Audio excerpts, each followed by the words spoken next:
आज की वीडियो में हम देखेंगे कि हम स्ट्रिंग की लेंथ कैसे फाइंड आउट कर सकते हैं यूजिंग बिल्ट इन फंक्शंस। देखो स्ट्रिंग को डिक्लेयर कैसे किया जाता है, इनिशियलाइज कैसे किया जाता है, स्ट्रिंग का पूरा लॉजिक हमने अच्छी तरह से प्रीवियस वीडियोस में समझ लिया है। अब स्ट्रिंग के कुछ बिल्ट इन फंक्शंस होते हैं, उन बिल्ट इन फंक्शंस को हमें समझना है और फिर हमें कुछ प्रोग्राम्स बनाने कि हम without using that built in functions, उन बिल्ट इन फंक्शंस का यूज किए बिना वो का वही लॉजिक हम किस तरह से इंप्लीमेंट कर सकते हैं। तो देखो सबसे पहले आता है हमारा strlen फंक्शन। कौन सा फंक्शन आता है हमारा strlen फंक्शन, जो कि क्या करता है, जिसकी हेल्प से हम क्या कर सकते हैं, स्ट्रिंग की लेंथ फाइंड आउट कर सकते हैं, जो कि क्या करता है, स्ट्रिंग की लेंथ कैलकुलेट करके रिटर्न करता है। ओके, तो आज की वीडियो में हम इस फंक्शन को अच्छी तरह से समझेंगे, फिर नेक्स्ट वीडियो में हम खुद एक ऐसा प्रोग्राम बनाएंगे, लॉजिक लिखेंगे, जिससे हम इस फंक्शन का यूज किए बिना स्ट्रिंग की लेंथ को क्या करेंगे, फाइंड आउट करेंगे। ठीक है, तो वो चीज तो हम नेक्स्ट वीडियो में देखेंगे। तो आज हमें क्या देखना है, ये बिल्ट इन फंक्शन देखना है। अब जैसा कि मैंने आपको बताया था कि बिल्ट इन फंक्शन मतलब वो रेडीमेड फंक्शंस हैं, मतलब किसी ना किसी ने तो उनको डिफाइन किया है, कहीं ना कहीं तो वो डिफाइंड है। तो अब क्योंकि हमें इस फंक्शन को क्या करना है, इस बिल्ट इन फंक्शन को यूज करना है, तो हमें हेडर फाइल, इसके लिए एक हेडर फाइल को क्या करना पड़ेगा, हमारे प्रोग्राम में इंक्लूड करना पड़ेगा। तो कौन सी हेडर फाइल को इंक्लूड करना पड़ेगा, तो हमें इंक्लूड करना पड़ेगा हमारे प्रोग्राम में string.h नाम की हेडर फाइल को क्या करना पड़ेगा, इंक्लूड करना पड़ेगा। जैसे हम printf scanf जो कि बिल्ट इन फंक्शन से, उनका अगर हम यूज करते हैं तो कौन सी हेडर फाइल को हमारे प्रोग्राम में इंक्लूड करते हैं, stdio.h का यूज करते हैं, इंक्लूड करते हैं हमारे प्रोग्राम में। तो उसी तरह से इस बिल्ट इन फंक्शन को हमें यूज करना है, स्ट्रिंग से रिलेटेड बिल्ट इन फंक्शंस को अगर हमें यूज करना है तो हमारे प्रोग्राम में हमें कौन सी हेडर फाइल को इंक्लूड करना पड़ेगा, इस तरह से हैश इंक्लूड, और फिर हमें कौन सी हेडर फाइल को इंक्लूड करना है, string.h को क्या करना है, हमारे प्रोग्राम में इंक्लूड करना है। ठीक है, अब आपको सोचने में तो लगेगा कि ये strlen बिल्कुल सिंपल सा तो फंक्शन है, इसके लिए इतना पूरा वीडियो क्यों भाई, ये क्या करेगा, सिंपली स्ट्रिंग की लेंथ ही तो रिटर्न करेगा। लेकिन नहीं, इससे रिलेटेड भी हम कुछ ऐसे क्वेश्चंस देखेंगे जिसमें आउटपुट आपको लगेगा कुछ कि हाँ ये आउटपुट आना चाहिए, लेकिन आउटपुट होगा कुछ, मतलब हम ट्रिकी क्वेश्चंस को भी देखेंगे कि अलग अलग सिनेरियोस में strlen फंक्शन क्या रिटर्न करने वाला है। ओके, तो सिंपली हम अगर इसकी प्रोटोटाइप की बात करें तो ये क्या करता है, strlen फंक्शन जो है ये क्या करता है, कोई एक कांस्टेंट स्ट्रिंग क्या करता है, लेता है एज एन आर्ग्यूमेंट। ये कांस्टेंट स्ट्रिंग क्या करता है, लेता है, मतलब हमें एक स्ट्रिंग को क्या करना पड़ेगा, इसमें कांस्टेंट स्ट्रिंग को क्या करना पड़ेगा, पास करना पड़ेगा। अब बात आती है कि ये रिटर्न क्या करता है, तो ये फंक्शन क्या रिटर्न करता है, लेंथ रिटर्न करता है। लेंथ मतलब क्या है, एक साइज रिटर्न करता है। तो एक ये अनसाइंड इंटीजर क्या करता है, रिटर्न करता है। तो अगर ये फंक्शन एक लेंथ इंटीजर रिटर्न करता है तो हमें इसको किसी इंटीजर के अंदर ही क्या करना पड़ेगा, लेना भी पड़ेगा, क्योंकि ये कुछ दे रहा है तो हमें किसी के अंदर लेना भी पड़ेगा। तो हमें किसी भी इंटीजर के अंदर इसको क्या करना पड़ेगा, लेना पड़ेगा। तो सपोज हमने एक इंटीजर डिक्लेयर किया है l नाम से, तो हमें क्या करना है, उस l के अंदर क्या करना है, इसको लेना है, इसके आउटपुट को कलेक्ट करना है। ओके, तो हमें इस तरह से क्या करना है, इसको यूज करना है। पहले हम क्या लिखेंगे, strlen, फिर पैरेंथेसिस में क्या पास करेंगे, कोई सी स्ट्रिंग पास करेंगे। आइदर आप डबल कोट्स में कोई सी स्ट्रिंग पास कर सकते हो, या किसी स्ट्रिंग को डिक्लेयर करके, इनिशियलाइज करके उस स्ट्रिंग को आप क्या कर सकते हो, उसका नेम यहां से क्या कर सकते हो, आप पास कर सकते हो। ठीक है, तो अब इसको हम यूज करते हैं सबसे पहले। तो सबसे पहला हमारा एग्जाम्पल। अब हाँ, दूसरी चीज, ये कोई से भी एग्जाम्पल्स देखने से पहले आपको ये प्रीवियस वीडियोस देखने हैं जिसमें मैंने आपको बताया था कि स्ट्रिंग को डिक्लेयर कैसे करते हैं, इनिशियलाइज कैसे करते हैं, ये सारी चीजें आपको देखनी है। ठीक है, तो अब ये है हमारा फर्स्ट कोड।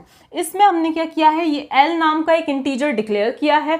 इसके बाद हमने यहाँ पे ये स्ट्रिंग क्या की है, इस तरह से क्रिएट की है। ठीक है, आज की वीडियो में हम एक और चीज देखेंगे कि साइज ऑफ ऑपरेटर और strlen के बीच में डिफरेंस क्या है, ये चीज भी हम देखेंगे। ओके, तो यहाँ पर हमने क्या की है, एक स्ट्रिंग डिक्लेयर की है। यहाँ पे हमने क्या लिखा है, 20, मतलब इसको टोटल क्या मिलने वाली है, 20 बाइट्स मिलने वाली हैं। ठीक है, क्योंकि हमने यहाँ पे साइज स्पेसिफाई की है, तो इसको टोटल क्या मिल जाएंगी, 20 बाइट्स मिल जाएंगी। किसको, s को। ओके, इसके बाद आपने क्या लिखा है कि ये 0th लोकेशन पे h आ जाना चाहिए, फर्स्ट लोकेशन पे i आ जाना चाहिए, और फिर क्या आ जाना चाहिए, नल कैरेक्टर आ जाना चाहिए। तो इस तरह से क्या होगा, यहाँ पे ये 0th वाले पे क्या आ जाएगा, लोकेशन पे H, फर्स्ट पे I आ जाएगा और यहाँ पर क्या आ जाएगा, नल कैरेक्टर। नल कैरेक्टर क्यों दिया जाता है ये भी आपको पहले ही मैं बता चुकी हूँ। ओके, तो इस तरह से इतनी इसको क्या मिली है, मेमोरी मिली है। ठीक है, अब बात आती है कि अगर आप यहाँ पे क्या यूज करते हो, साइज ऑफ ऑपरेटर का क्या यूज करते हो, यूज करते हो, साइज ऑफ ऑपरेटर का यूज करते हो। तो क्योंकि आपने यहाँ पे क्या बताया है कि इस स्ट्रिंग की जो साइज है वो क्या है, 20, मतलब इसको 20 बाइट्स मिलनी चाहिए। तो अगर आप साइज ऑफ ऑपरेटर की हेल्प से इस एस की साइज को चेक करते हो तो आपका आउटपुट क्या आने वाला है, 20 आने वाला है, ये फिक्स्ड है। ओके, तो अब आपको एक बात का ध्यान रखना है कि भले ही यहाँ पे हमने क्या स्टोर किया है, एच, आई, और ये थर्ड कैरेक्टर क्या है, नल कैरेक्टर है, लेकिन ये जो फंक्शन है strlen जो फंक्शन है वो क्या करता है, साइज कैलकुलेट करते टाइम इस नल कैरेक्टर को कंसिडर नहीं करता है। इस चीज का आपको क्या करना है, ध्यान रखना है। ठीक है, तो ओनली जो साइज कैलकुलेट की जाएगी वो ओनली यहीं तक की जाएगी, जैसे ही नल कैरेक्टर मिला उस चीज को काउंट नहीं किया जाएगा। तो अब अगर हम देखें तो हमने इसमें कितने कैरेक्टर स्टोर कर रखे हैं, एच, आई, 2 कैरेक्टर स्टोर कर रखे हैं। 2 कैरेक्टर्स मतलब 2 बाइट्स। तो इसकी जो साइज, मतलब इसकी साइज नहीं बोल सकते हैं, इस स्ट्रिंग की जो लेंथ आएगी वो क्या आने वाली है, 2 आने वाली है। तो ये क्या रिटर्न करेगा, 2 रिटर्न करेगा। तो एल की वैल्यू क्या हो जाएगी, 2 हो जाएगी। आप चाहो तो printf% एल प्रिंट करके देख सकते हो। तो आउटपुट में आपको क्या मिलने वाला है, 2 मिलने वाला है। ओके, तो ये तो हुआ हमारा फर्स्ट क्वेश्चन।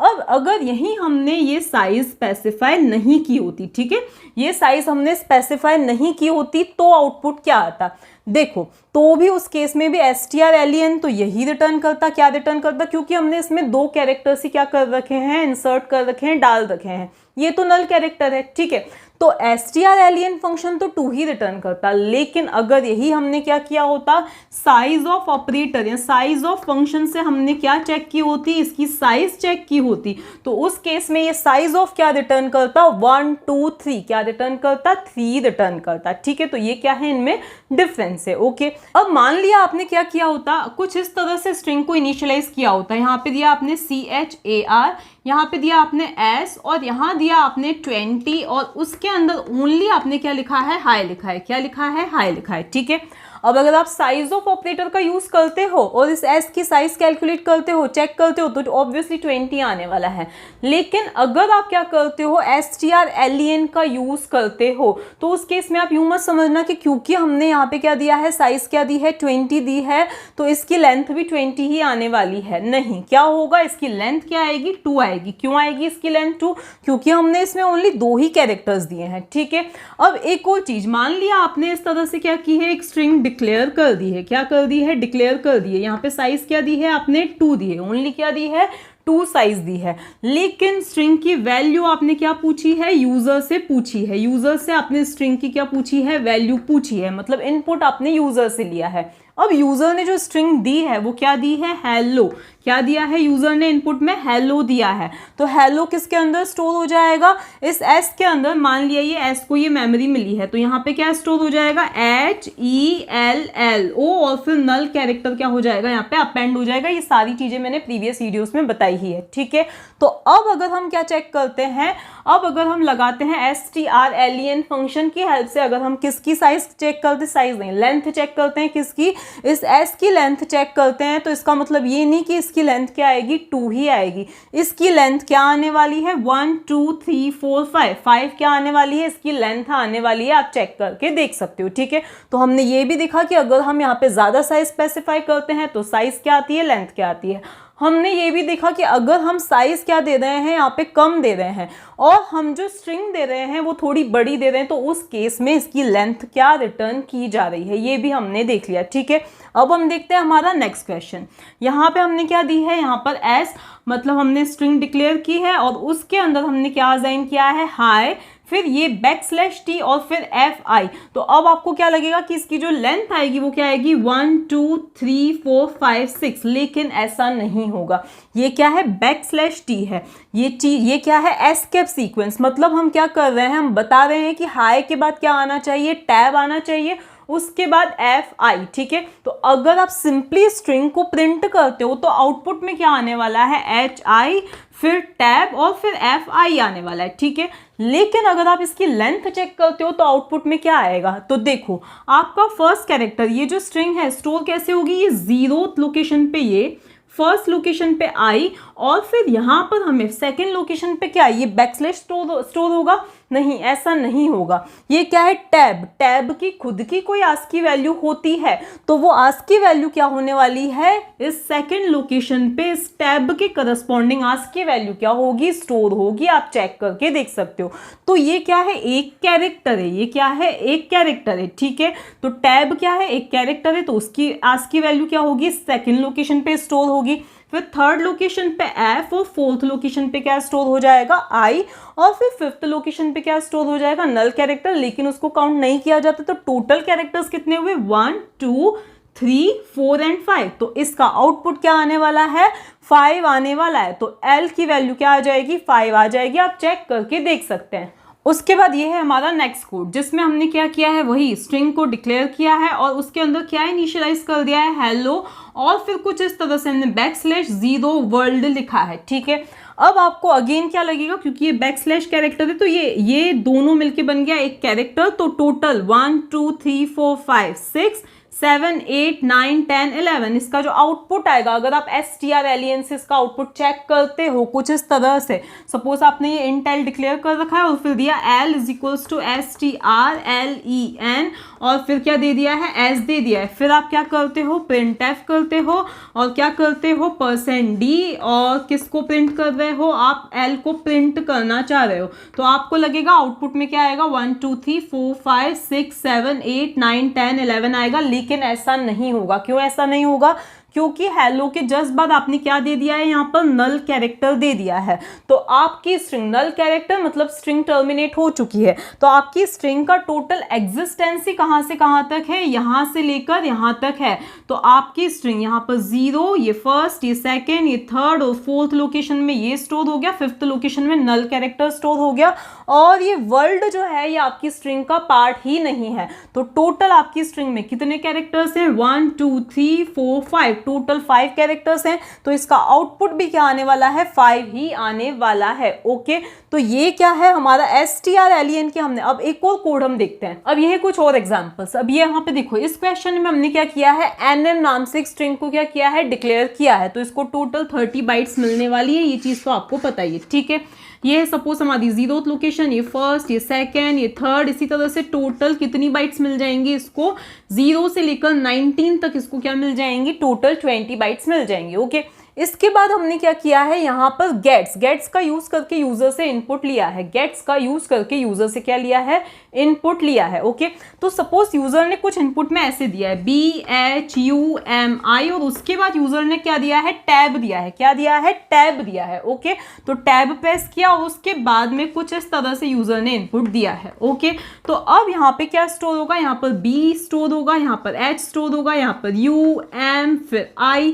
अब आपको क्या लगेगा कि टैब अगर यूजर ने एंटर किया मतलब मल्टीपल स्पेसेस, तो यहाँ पर भी मल्टीपल स्पेसेस के लिए क्या हो जाएगा, असाइन हो जाएगा। मतलब यहाँ पर मल्टीपल स्पेसेस की जो आस्की वैल्यू होती है 32 आई थिंक होती है स्पेस की, तो वो असाइन हो जाएगी। लेकिन ऐसा नहीं, क्योंकि यूजर ने क्या प्रिंट किया है, टैब टाइप किया है, तो टैब की जो आस्की वैल्यू होती है वो यहाँ पर क्या हो जाएगी, स्टोर हो जाएगी। कौन सी लोकेशन पर, फिफ्थ लोकेशन पर। तो टैब की मुझे पता नहीं है, जो भी आस्की वैल्यू होती है वो यहाँ पे स्टोर हो जाएगी, और उसके बाद ये देवनानी क्या हो जाएगा, स्टोर हो जाएगा।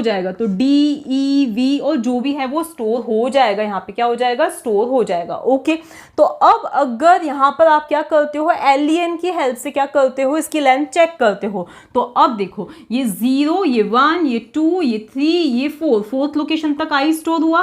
फिफ्थ लोकेशन पर टैब की जो भी आस्की वैल्यू होती है वो स्टोर होगी, और फिर ये 6 7 8 9 10 11 एंड 12 कितने हो गए टोटल, यहाँ पर 0 से लेकर 12th लोकेशन तक टोटल ये कैरेक्टर्स क्या हो जाएंगे, स्टोर होने वाले हैं। एक्चुअली तो यहाँ पर ये BHUMI इसकी भी क्या होने वाली है, इन कैरेक्टर्स की भी आज की वैल्यू ही स्टोर होती है, लेकिन उन सब चीज़ों को अभी हम नहीं देख रहे हैं। तो अगर हम इसकी लेंथ देखें तो टोटल नंबर ऑफ कैरेक्टर्स यहाँ पर कितने स्टोर हुए हैं, 1 2 3 4 5 6 7 8 9 10 11 12 13, टोटल हमने 13 कैरेक्टर स्टोर किए हैं और आई के जस्ट बाद नल कैरेक्टर अपने आप यहाँ पे अपेंड हो जाएगा। ओके, तो टोटल कितने कैरेक्टर्स हैं, 13 हैं। तो इस स्ट्रिंग की जो लेंथ आने वाली है वो क्या आने वाली है, 13 आउटपुट में आने वाला है। ओके, इसके बाद यहाँ पर अगर हम देखें कि अगर हमने स्ट्रिंग टोटल क्या दिया है, यहाँ पे हमने दिया है BHUMI, भूमि हमने क्या दिया है, इस तरह से दिया है। ठीक है, मतलब हमने जो इनपुट दिया है वो ओनली कितना दिया है, इतना ही दिया है। ओके,